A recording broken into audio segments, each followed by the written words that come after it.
Hey guys, hope everybody's having a fantastic day, whether you're watching this in the morning, in the afternoon, or in the evening. If you would, feel inclined, please subscribe below and hit the bell icon. That way you'll know if I release updated videos, which I do every day, usually every morning right around 6 a.m. But today I wanted to give kind of an update of the state of my Hinderer collection as of early January 2023.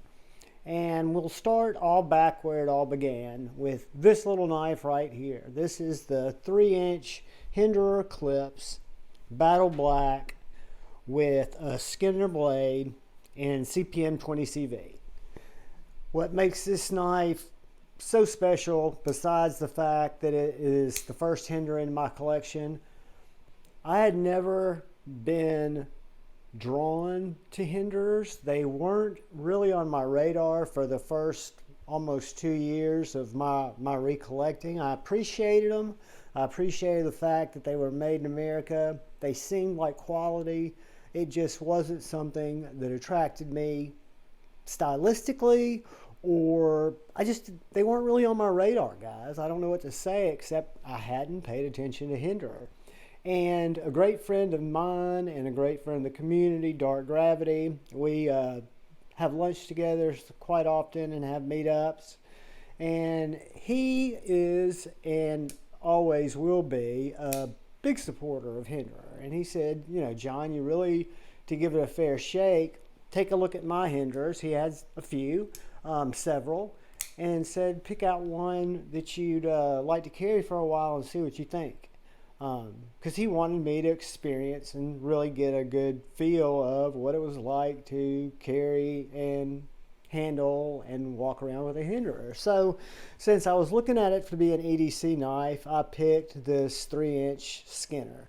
And the first thing I noticed was it was a lot smaller than I would have expected a Hinderer to be. And that's not in a bad thing. That is just kind of my size. I've got a medium large size hand, but from a thinness and the ergonomics of this little knife are fantastic. For one, my 4 fingers fit within the grip just perfectly, and I've got a little room to spare. My finger falls right on this curved swedge up here, and it's got this just really slicey Skinner blade and 20 CV. But then I also have this choil, and this choil really allows me to get up and do some of those more detailed cuts and use this knife in ways that I would not think I would use a Hinderer. The other thing that really impressed me off the bat with this knife, being on tri-way pivot system and having bearings in it, standard bearings from Hinderer that hadn't been upgraded by me yet, but that it is smooth. I'm horizontal, guys, so, but very, very impressed with this knife. So much so, when he let me borrow it, it was the week before Blade Show. I carried it to Blade Shows. One of the knives I took with me was actually carrying it in my pocket when I was at the Hinderer booth, looking at Hinderers. One of my good buddies, another one of my good local buddies, A to Z EDC at A to Z EDC on Instagram, picked up an Eklipse while we were there, and I saw a full-size Eklipse, and I was handling this one. Talked to Dark Gravity several times while I was at the show, told him how much I was enjoying this knife and how much I appreciated him letting me use it, and I'll be damned if he didn't just right there tell me if I wanted to. He'd make it available to me. He would give me a fantastic deal of what he basically bought it for. And he even worked with me on because he knew I was at Blade Show and he knew I was chasing a couple of knives. He said, hey man, don't rush, just keep it in your pocket. And I love him before that, but there's just what a great gesture, and just shows what our community's like. So that was my first Hinderer. It's the 3-inch XM18 with the Skinner blade, and it will always be in my collection. It has sentimental value and it has intrinsic value. I just love it. Well, I loved it so much that Hinderers I learned early on, and it was something, no, I take that back. I learned about halfway into the knife game from a very wise dark gravity, because Hinderers and knives like that are out of my price range. I'd never chased anything over a $250 or maybe a $300 knife, and Hinderers are roughly four and a quarter. Or a little bit more depending on the configuration. That's just your standard G10. Dark Gravity said, Javon, look at how much and how often you're always waiting for a budget knife to come in. Guys, I've got a case, and I'll go through them, and I love them, but I've got an entire case of Kaisers. I've got an entire case of Civivis that are fantastic knives. I love my budget knives. They got me into the game. They got me into collecting. The ones that I still have that I haven't used for giveaways or paid forward to some of the people in the community means something to me. But what I did and what Dark Gravity taught me was, if I forego those 4, 5, 6 Hinderer or 4, 5, 6 Civivis, Kubis, Kaisers, instead put that money aside, it doesn't take very long till you've got your PayPal account loaded up with roughly $450 in case there's a variant that you want that's a little more. And then all you have to do is go to USA Made Blade, go to eKnives, follow Hinderer on Instagram, follow some of the other dealers like Knife Joy, like White Mountain, and find out when they're going to be drops. RickHinderer.com is a fantastic website too. So the second knife and opportunity that I had was for a full-size XM18, because I had handled Dark Gravities, and it is a larger knife, a full-size knife, but it is by no means a knife that is too big for me to carry every day, and I carry it quite often. This is the Spanto variation. It's in battle bronze titanium. It's an S45 VN, and it came with, if I'm not mistaken, an orange G10 scale. Well, if you get into Hinderers and you get into Hinderer hardware, Hinderer Eclipse, Hinderer scales, you realize that you're always should be budgeting for something if you're wanting to upgrade a knife.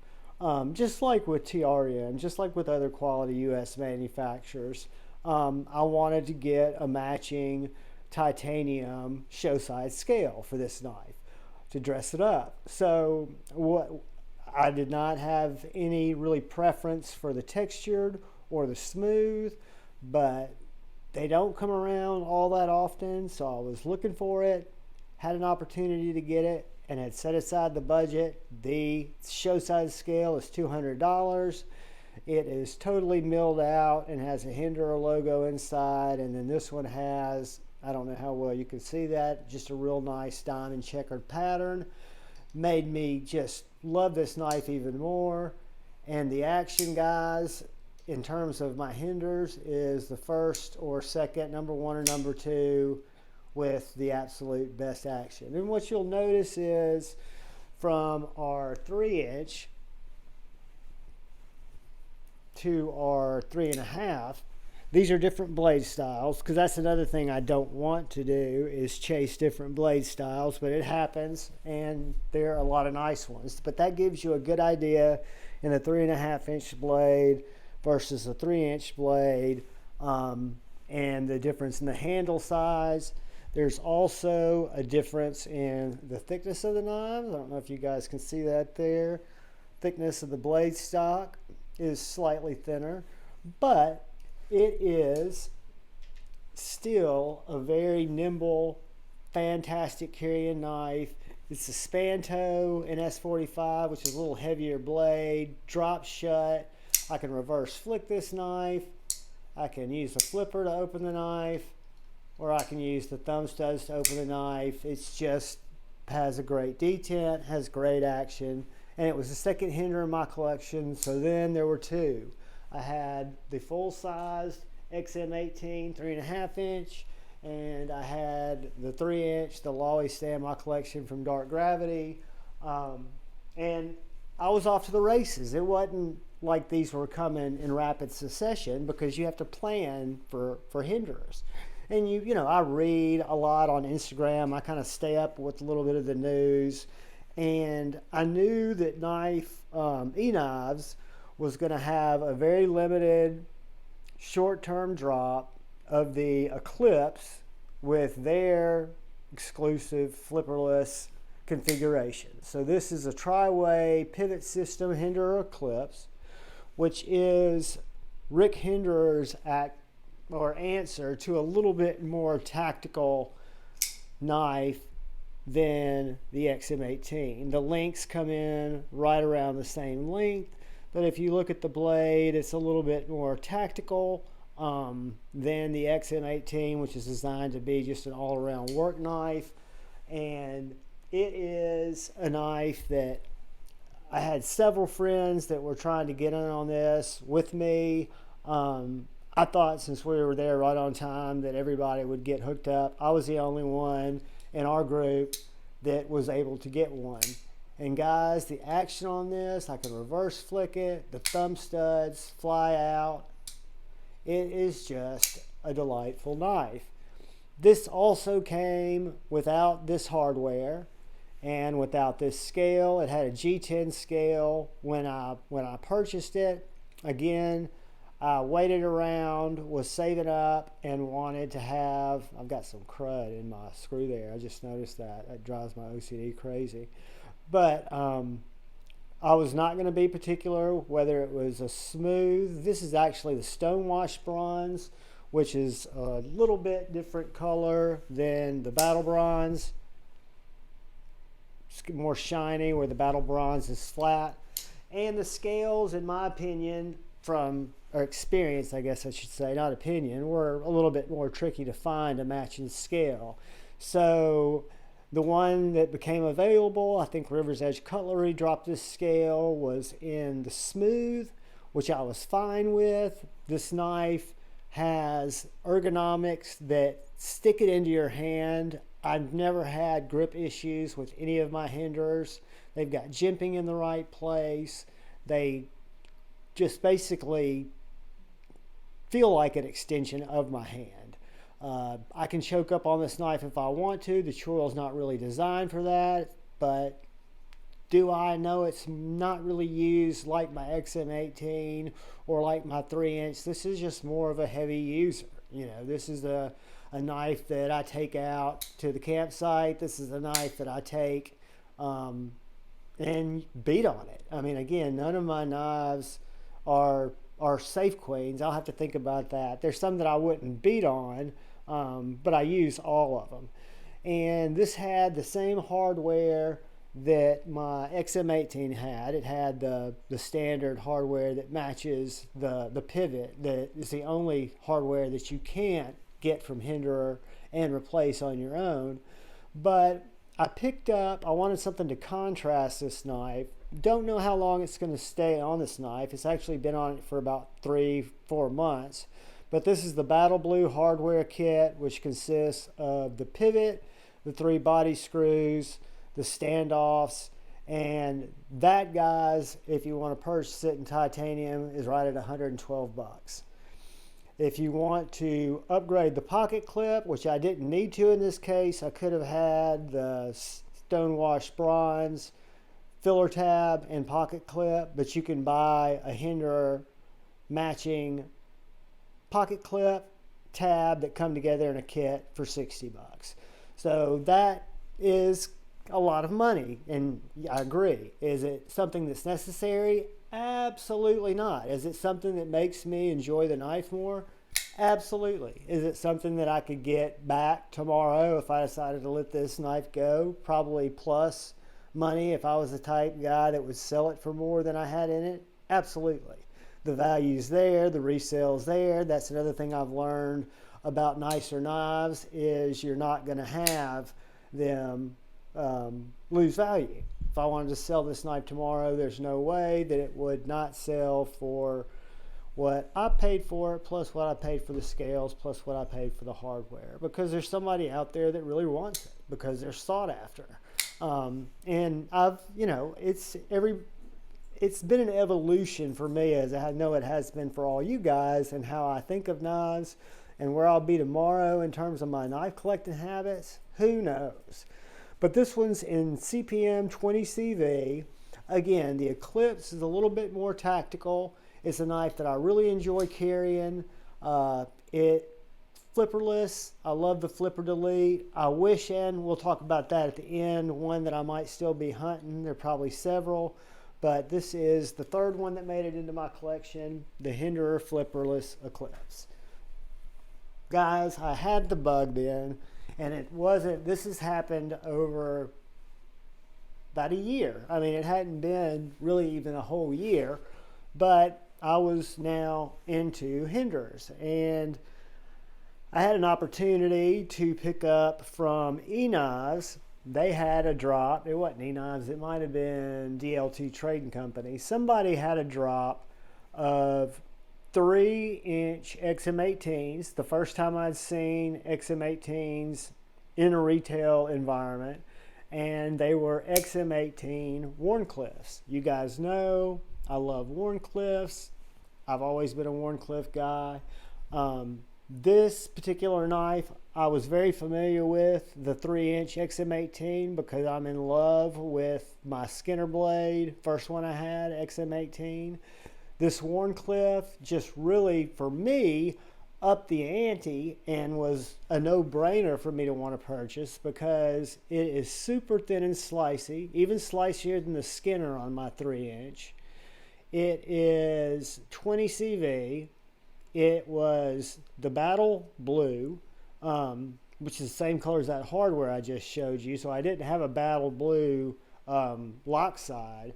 Working finish, and just something I really didn't have to think very, very long about, because keep in mind, during this time I'd not been buying knives that really didn't mean a lot to me. The other thing Dark Gravity had told me when we were having that conversation, keep a list of the knives that you want, and every time you have a knife that comes up and there's something new that you think you want, look at your list and see if it's worth delaying the purchase. So it made it easier for me to plan. I've got ADHD, like a lot of us do, and then I'm also have an addictive personality, like a lot of us do. So to plan for purchases, to me, I felt like was a victory.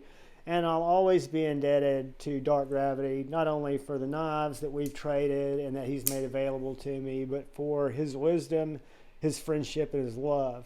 But this came with I want to say, I have to go look in the box. It came with a G10 scale, and on the show side, and of course they come with a titanium liner when they're G10. When you pick up the show side scale, which, as we talked about earlier, I had to hunt for, be on the lookout for, be ready with $200. When I saw it, not care that if it was going to be smooth or textured, I would have grabbed whichever one was available. This became available at DLT, I believe, and I purchased it. So that brought this knife's value up to around $625. But again, selling it on the market tomorrow, could I get that for it? Yes, I believe I could.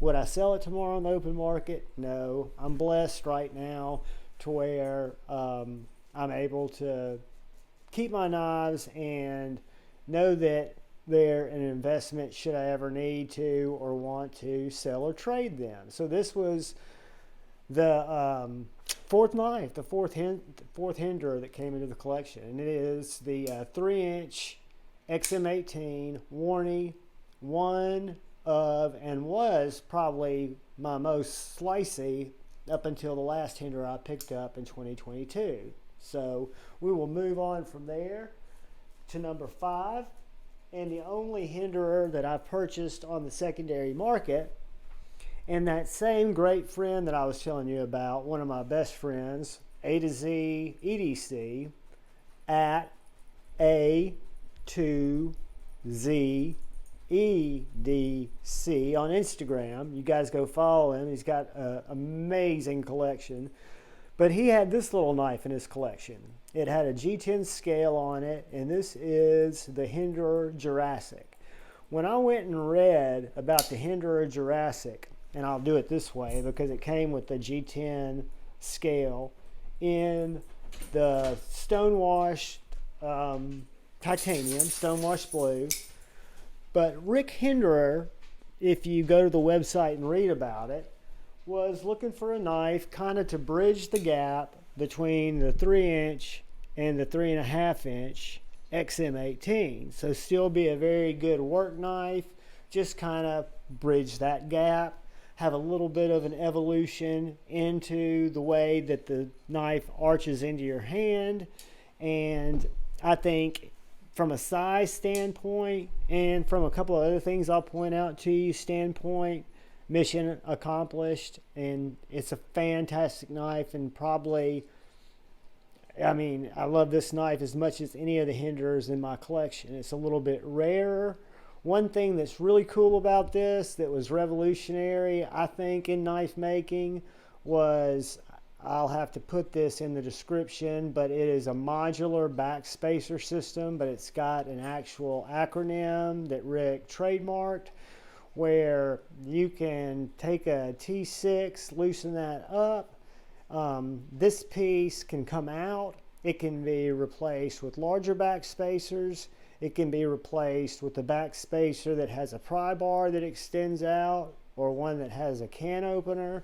So you don't see a lot of those on Rick's site under accessories, but it is the modular backspace system. Maybe it's the HMB for the Hinderer modular backspacer system. So anyway, do I use that? No. Do I think it's cool? Yeah, because it does have that backspacer, and knowing that this backspacer allows you to upgrade this knife, modify this knife in several different ways is pretty cool. But size-wise, and then of course I hunted, and it was not an easy hunt, but I did find a textured stonewashed blue show side scale to get it to be full titanium. I was able to get rid of the titanium liner. The knife balances perfectly in my hand, actually fits my hand, being a medium to large size hand, better than the 3.5 XM18. Just an absolute gem. One thing I've noticed about this knife is the detent ball is later to get over. It's not a problem, it's just different. One of those things that I just don't understand. I mean, I know you're constantly improving your products, so it would make sense that up in the changing that detent around might be something that Rick wanted to do. But it is something that you notice, that you feel differently than the XM18s. It's right there. I don't know if you can see. That's where that detent ball hits, right there. Which to me is a little bit late. But it's all subjective. Nothing that bothers me. That's the Jurassic. Fits my hand like a glove. It's a fantastic 20 CV blade.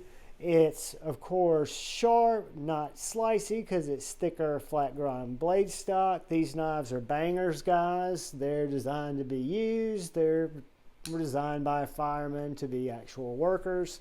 So that is the Hinderer Jurassic. That brings us to the last Hinderer in 2022 that came into my collection, and the last Hinderer that came to my collection as we sit here today, January 2023. That's the Hinderer Halftrack in the stonewash tie finish in the Wharncliffe.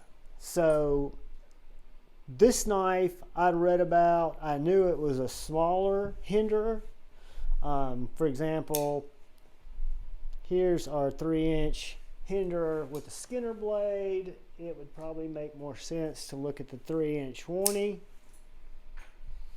But when you look at the specs of the Halftrack, not the full track, it's actually smaller than the 3-inch XM18, which a lot of people will say, and a good buddy of mine, A to Z EDC, it actually is too small for his hand. His hand's larger than mine. I've got a medium to large size hand. So with the medium to large size hand, I can get, the way this knife is set up, 3 fingers perfectly into that grip.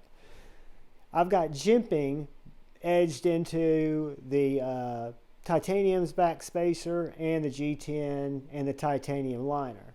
So that locks my hand in just perfectly. I've got jimping right here that's tight enough to lock my finger in and not too coarse to be uncomfortable.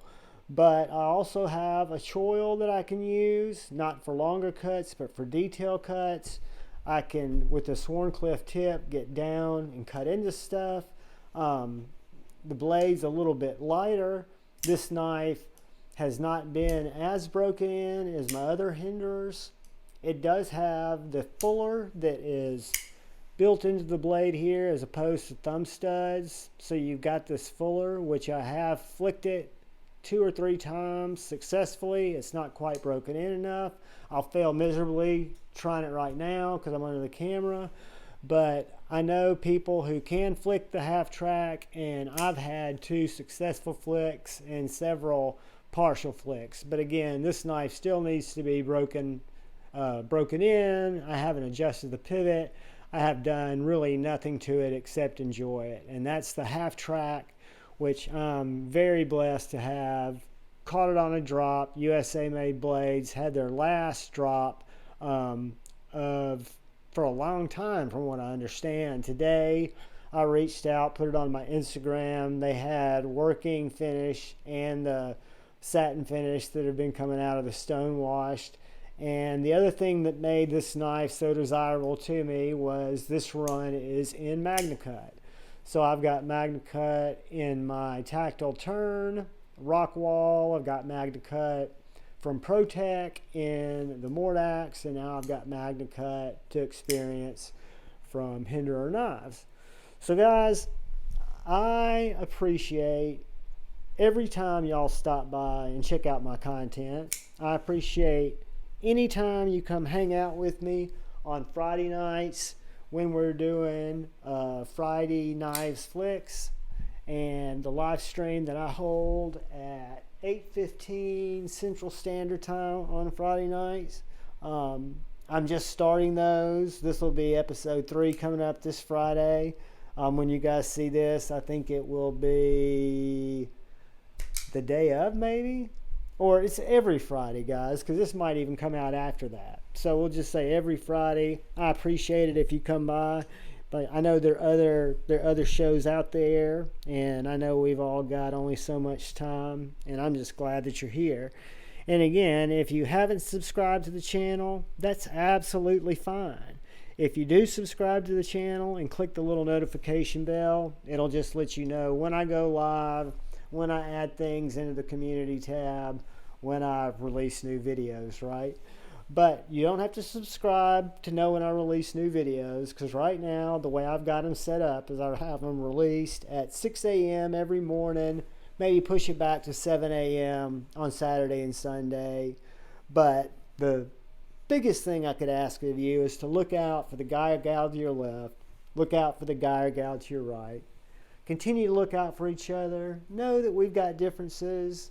That's okay. Know that you can learn a lot of stuff from our differences if you talk to the people that you don't agree with civilly. Understand their point of view. You don't have to agree with it, but you learn when you understand why someone feels the way they do. Plus, you keep your heart full of love, which is a good thing to do. It'll make you feel better. It'll make the people you come in contact feel better. And I've kind of broken it down to choose debate over hate, guys. Appreciate every single one of you. I love you all. Thanks for peering into my crazy knife life. Peace.